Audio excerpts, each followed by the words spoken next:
जय हिंद दोस्तों, स्वागत है आप सभी का इस सीरीज में जिसमें हम फेमस पर्सनालिटीज को कवर कर रहे हैं। तो आज हम यहाँ पर जवाहरलाल नेहरू इनके बारे में देखने वाले हैं। इनका जो कार्यकाल रहा है 1889 से लेकर 1964 तक का, तो इसमें इन्होंने कौन कौन सी चीज़ें की जो हमारे एग्जाम पर्सपेक्टिव से इम्पोर्टेंट है, उस पर हम यहाँ पर नज़र डालने वाले हैं। जैसा कि आप सभी को पता है, ये जो हम फेमस पर्सनालिटीज देख रहे हैं, इनका जो भी कार्यकाल है उस दौरान इन्होंने जो भी कारकिर्दी की है, ये सब एग्जाम ओरिएंटेड देख रहे हैं।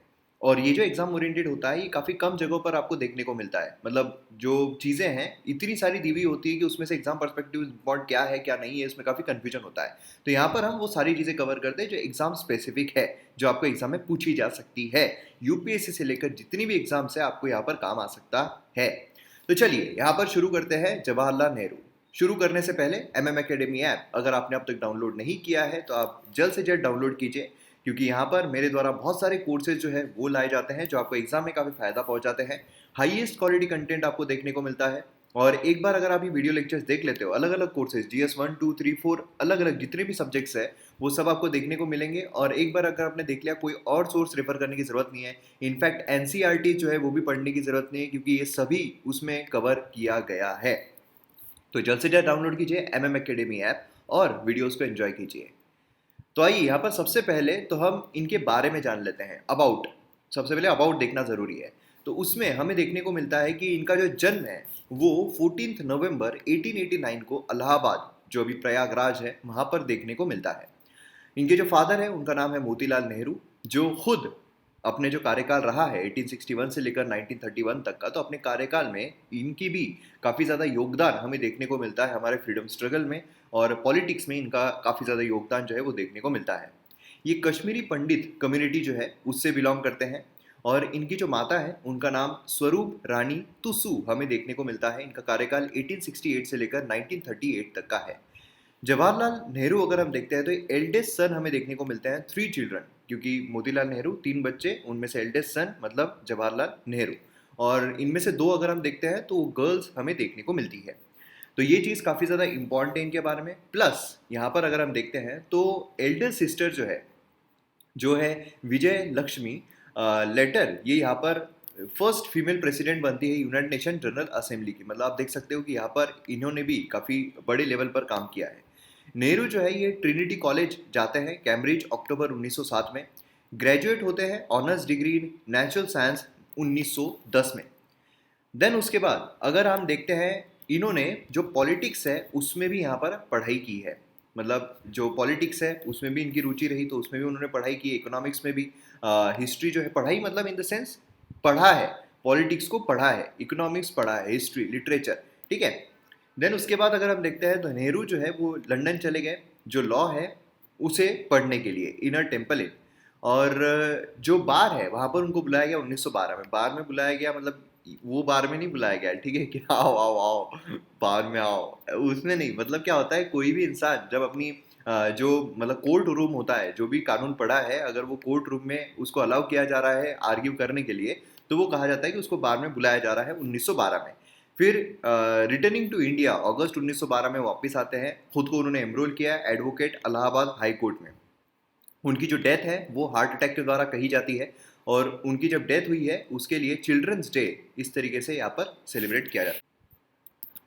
देन उसके बाद inspired by the work of, किस किस के वर्क से ये इंस्पायर्ड थे, तो इतने सारे लोग हमें यहाँ पर देखने को मिलते हैं, जिनमें हमें जो गरीबाल्टी है Italian national hero, then G Shaw, G Wells, Russell, Keynes, थाउसेंड एंड डिकिंसन, तो ये सब हमें देखने को मिलते हैं। कभी कभार आपको आ सकता है कि नीचे दिए गए में से किस किस के इससे जो जवाहरलाल नेहरू है वो इंस्पायर्ड थे। देन उसके बाद यहाँ पर कंट्रीब्यूशन जो है बिफोर इंडिपेंडेंस, मतलब हमें आज़ादी मिलने के पहले, यहाँ पर जो इंडिपेंडेंस मिलने के पहले जो इनका कंट्रीब्यूशन रहा है वो कौन कौन से सेक्टर में रहा है, किस तरीके से रहा है, वो हम यहाँ पर जानते हैं। तो इसमें अगर हम देखते हैं तो इंडियन नेशनल कांग्रेस, उसमें ही उनका नाम जो है वो हमें देखने को मिलता है और उसमें उन्होंने कंट्रीब्यूशन जो है वो किया है। अब उसमें कौन कौन से कंट्रीब्यूशन किए हैं, तो सबसे पहले तो जो कांग्रेस सेशन है 1912 पटना अटेंड किया। और उनको ये महसूस हुआ कि ये जो Congress party, Indian national Congress है, अपर कास्ट लोगों के लिए ही रिस्ट्रिक्टेड है।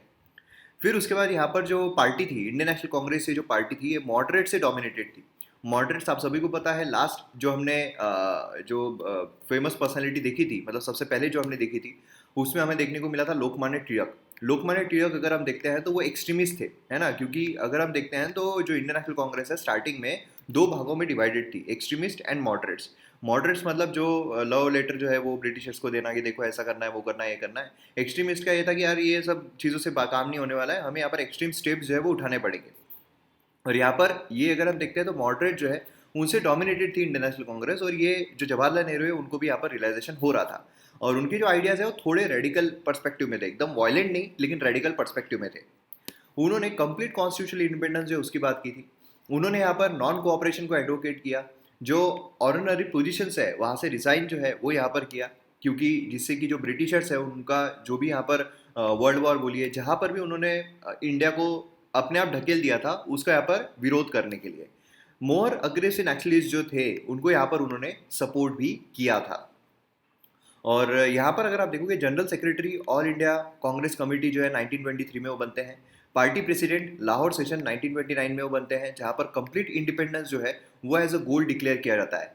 फिर आप सभी को पता है दांडी मार्च 1930 है ना, 26 जैन 1930 क्या होता है, फर्स्ट इंडिपेंडेंस डे जो है वो वहाँ पर हम सेलिब्रेट करते हैं।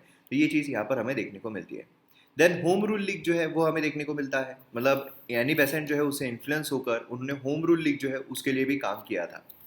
देन उसके बाद हमें देखने को मिलता है गांधी जी के साथ। तो गांधी जी के साथ अगर आप देखोगे तो काफ़ी काम उनका रहा है, जैसे कि उनको 1916 में वो मिले और क्लोज फ्रेंड फॉलोअर एसोसिएट जो है वो गांधी जी के बने। एंड नेहरू जो है वो काफ़ी मूवमेंट में जो गांधी जी ने लीड की थी, काफ़ी मूवमेंट में वो फोर फ्रंट पर रहते, जैसे कि नॉन कोऑपरेशन मूवमेंट 1920 में जो हुई थी, वो फर्स्ट टाइम उनको जेल में जो है वो भी डालना पड़ा था, गए थे वो। और गांधी जी जो है उस मूवमेंट को उन्होंने कॉल्ड ऑफ कर दिया था, क्यों, चौरी चौरा इंसिडेंट जो है वो हमें देखने को मिला था 1922 के आसपास। जो पार्टी है उसमें भी स्प्लिट हमें देखने को मिला, स्वराज पार्टी फॉर्म हुई, जवाहरलाल नेहरू जो कांग्रेस के साथ ही रहे। स्वराज पार्टी अगर हम देखते हैं तो खुद उनके पिता Motilal Nehru and C R Das ये हमें देखने को मिलते हैं। देन सिविल डिसोबीडियंस मूवमेंट 1930, उसमें भी उनका काफ़ी ज़्यादा योगदान रहा है, फर्स्ट इंडिपेंडेंस डे जो है वो सेलिब्रेट करने में भी। क्विट इंडिया मूवमेंट 1942, उसमें भी अपना जो योगदान है वो उन्होंने वहाँ पर दिया है। देखिए क्या है कि बहुत सारे लोग जो है उनके मन में जवाहरलाल नेहरू की जो छवि है वो कैसी भी हो, अच्छी हो, बुरी हो, बेवकूफ़ वाली हो या एकदम समृद्ध वाली हो, इंटेलेक्चुअल वाली हो, जैसी भी आपके मन में इमेज हो, लेकिन आपको एग्जाम पर्सपेक्टिव से वही ध्यान में रखना पड़ेगा या वही याद रखना पड़ेगा जो हमें किताबों में दिया हुआ है। अगर आप आपके मन से परसेप्शन बनाकर नहीं वो तो ऐसे नहीं थे, हमने पॉलिटिशियन के मुंह से सुना है वो ऐसे थे वैसे थे, वो आपको मार्क्स नहीं दिलाने वाले हैं। इसलिए आप ये सारी मेंटेलिटी जो है वो अगर आपको रखना है तो आपके ओपिनियन पॉइंट ऑफ व्यू से रख सकते हो, लेकिन जो किताबों में हमें देखने को मिलता है उस पर आपको रिलाई करना पड़ेगा एग्जाम अगर आपको क्लियर करनी है, ठीक है। देन उसके बाद यहाँ पर हमें देखने को मिलता है इंटरनेशनलाइजिंग स्ट्रगल फॉर इंडिपेंडेंस। इन्होंने काफ़ी इंटर जो ग्लोबलाइज्ड है वो भी यहाँ पर किया, मतलब उन्होंने इंपॉर्टेंस समझा कि यहाँ पर वर्ल्ड वाइड जो व्यू है वो कितना इंपॉर्टेंट है ना। जो यहाँ पर डेमोक्रेटिक मूवमेंट अलग अलग रीजन में चल रहे थे, अलग अलग नेशंस में चल रहे थे, उनके साथ भी उन्होंने रिलेशन जो है बिल्ड करना शुरू कर दिया। उन्होंने इंडिया को रिप्रेजेंट किया meeting of oppress nationalities in Brussels. तो ये भी चीज़ काफ़ी लोगों को पता नहीं है, ये भी आपको पूछा जा सकता है या फिर स्टेटमेंट में दिया जा सकता है, ये भी काफ़ी इंपॉर्टेंट है। देन उसके बाद जब हम प्रिंसली स्टेट्स की बात करते हैं तो उसमें भी अपना योगदान उन्होंने काफ़ी दिया है, जैसे कि जो यहाँ पर struggle of people of princely states है उसके लिए अपना इंपॉर्टेंट रोल जो है वो प्ले किया है। फ्रीडम मूवमेंट से जो लोग अलाइन थे, मतलब उनको अलाइन जो है वो किया गया। फिर उसके बाद ये जो प्रेसिडेंट है all India state people conference जो है 1935 में वो बनते हैं। ओपन मेंबरशिप जो है लोगों को अक्रॉस पॉलिटिकल स्पेक्ट्रम उन्होंने वहाँ पर दे दी थी कि जिनको लोगों को आना है वो लोग सब यहाँ पर आ सकते हैं। इंपॉर्टेंट पार्ट है इंटीग्रेशन ऑफ प्रिंसली स्टेट्स के लिए, ठीक है। तो उसमें अगर हम देखते हैं सरदार वल्लभ भाई पटेल काफ़ी इंपॉर्टेंट रोल है, इनका भी वहाँ पर रोल हमें देखने को मिलता है। देन उसके बाद अगर हम बात करते हैं इंटरिम गवर्नमेंट, इंटरिम गवर्नमेंट यहाँ पर जो अंतरिम गवर्नमेंट थी, मतलब मेन गवर्नमेंट आने के पहले जो एक सरकार तात्पुरती सरकार जो है बनाई गई थी, तो उसको भी यहाँ पर इन्होंने हेड किया था। देन उसके बाद यहाँ पर कंट्रीब्यूशन जो है आफ्टर इंडिपेंडेंस, मतलब हमें जब आज़ादी मिल गई है उसके बाद अगर हम देखते हैं तो यहाँ पर हमें देखने को मिलता है सबसे पहले तो प्रधानमंत्री, है ना, प्राइम मिनिस्टर थे, ये सबसे इंपॉर्टेंट रोल उनका हमें देखने को मिलता है। अब जब यहाँ पर प्राइम मिनिस्टर थे, देखिए ऐसा कहा जाता है कि जवाहरलाल नेहरू ने जब वो प्रधानमंत्री थे बहुत सारी गलतियाँ की, लेकिन यहाँ पर वो चीज़ों के बारे में चर्चा करने में कोई मतलब नहीं है ना। एज अ प्राइम मिनिस्टर उन्होंने यहाँ पर जो फेमस एड्रेस है वो यहाँ पर डिलीवर किया, जो कि है तिर्स्ट विद डेस्टिनी, मतलब यहाँ पर सीक्रेट डील। इसका मतलब होता है बेसिकली अगर आप लिटरल मीनिंग जाओगे तो make a secret deal with something that is in destine with us, है ना, जो डेस्टिनी में हुआ हुआ है या फिर लिखा हुआ है, जैसे कि आज़ादी जो है वो हमें मिली हुई है। विजन जो है यूनाइटेड इंडिया, यहाँ पर स्पीडी इंटीग्रेशन जो है प्रिंसली स्टेट्स का, इसमें सपोर्ट जो है मतलब जितने भी अलग अलग, आप सभी को पता है भारत जो है वो अलग अलग प्रिंसली स्टेट्स में बटा हुआ था, 550 से ज़्यादा हमें देखने को मिलते थे, 500 से ऊपर।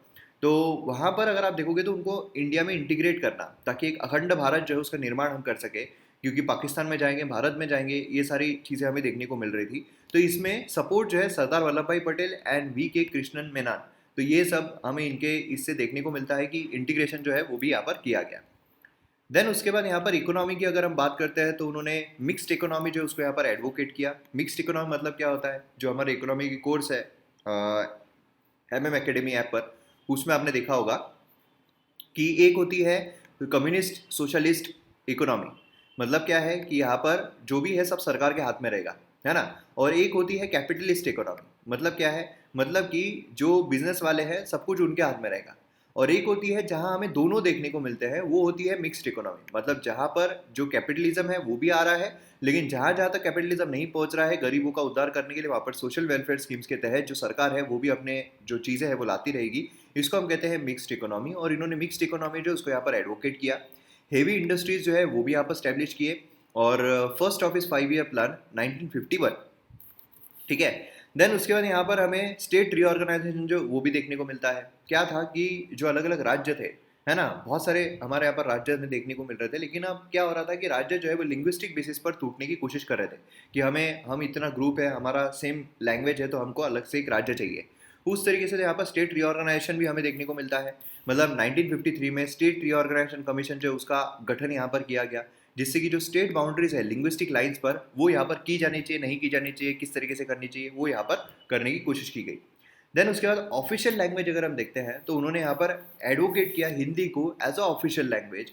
और काफ़ी नॉन हिंदी जो स्पीकिंग लोग थे, लीडर्स थे, उनकी तरफ से इसको रेजिस्टेंस जो है वो भी यहाँ पर मिला था। देन उसके बाद यहाँ पर सेक्युलरिज्म अगर हम देखते हैं तो सेक्युलरिज्म में इनका जो बोलना था वो था कि हमारे यहाँ पर सेक्युलर जो देश है वो रहना चाहिए। सेक्युलर देश इन द सेंस क्या होता है कि एक होता है कि हम किसी भी धर्म को नहीं मानते हैं, है ना, स्टेट मतलब गवर्नमेंट जो है वो बोलती है हम किसी भी धर्म को नहीं मानते हैं, ये एक सेक्युलरिज्म वाला पार्ट हो जाता है। दूसरा होता है कि हम सभी धर्म को सेम मानते हैं, सभी धर्म को इक्वल मानते हैं और उनको उनकी रिस्पेक्ट करते हैं, ये हो गया अलग सेक्युलरिज्म। तो ये हो गया पॉजिटिव सेक्युलरिज्म। तो हमारे यहाँ पर पॉजिटिव सेक्युलरिज्म जो है वो देखने को मिलता है। ये आज भी डिबेट किया जाता है कि किस तरीके से हमारे पास सेक्युलरिज्म है, एक्चुअल में है नहीं है, वो सब। सोशल रिफॉर्म्स अगर हम देखते हैं तो काफ़ी सारे सोशल रिफॉर्म जो है वो भी इनके द्वारा किए गए, जैसे कि इसमें free public education and meals जो है चिल्ड्रन के लिए वो यहाँ पर लाए गए। लीगल राइट जो है वुमेन के लिए, महिलाओं के लिए, उनके इनहेरेंट प्रॉपर्टी का हो, हस्बैंड को अगर उनको डिवोर्स देना है तो उसके लिए हो, तो वो यहाँ पर लाए गए। कास्ट बेस्ड डिस्क्रिमिनेशन जो है ना, क्रिमिनलाइजिंग कास्ट बेस्ड डिस्क्रिमिनेशन, अगर कोई भी कास्ट बेस्ड डिस्क्रिमिनेशन कर रहा है भैया, क्रिमिनल ऑफेंस जो है वो यहाँ पर किया जाएगा। देन प्रोजेक्ट्स अगर हम देखते हैं तो प्रोजेक्ट्स भी काफ़ी ज़्यादा उन्होंने किए, जैसे कि IITs बोलिए, डिफेंस एकेडमी बोलिए, न्यूक्लियर एनर्जी प्रोग्राम बोलिए, है ना। तो काफ़ी सारे जो स्पेस वाले चीज़ें हैं, तो काफ़ी सारी चीज़ें जो है यहाँ पर इनके द्वारा शुरुआत उसमें की गई। फॉरेन पॉलिसी की अगर हम बात करते हैं तो फॉरेन पॉलिसी में भी नॉन अलाइनमेंट मूवमेंट अगर आप देखोगे तो ये उनके द्वारा जो है, हम उसको पायनियर भी कहा जाता है। नाम नॉन अलाइनमेंट मूवमेंट मतलब क्या है, देखिए उस टाइम पर क्या था, उस टाइम पर जो देश है वो दो गठों में बटा हुआ था, एक USA एंड दूसरा हमें देखने को मिलता था USSR, है ना, इनमें यहाँ पर बटा हुआ था। अब कोल्ड वॉर जो इनके बीच में चल रहा था, और इसमें ये लगता रहता था कि यार भारत किसकी तरफ से, क्योंकि सारे देश जो है किसी न किसी गिट में बटे हुए थे। इंडिया ने शुरू किया नॉन अलाइनमेंट मूवमेंट, और जो भी देश को आज़ादी मिल रही है उन सबको यहाँ पर इकट्ठा कर देगी कि हम यहाँ पर किसी भी तरफ अलाइन नहीं है, हम यहाँ पर सभी के साथ अच्छे व्यवहार जो है वो रखना चाहते हैं। लेकिन ओवर द टाइम पीरियड हम यहाँ पर USSR जो है उसकी तरफ थोड़ा बहुत खींचे चले गए थे। देन 1991 में USSR जो उसका डिसइंटीग्रेशन हमें देखने को मिलता है। जैसे डिसइंटीग्रेशन होता है, यहाँ पर एक ही सुपर पावर बन के उभरती है, वो है USA, जिसके साथ हमारे इतने खास रिलेशन जो है 2000s आने तक हमें देखने को नहीं मिल रहे थे।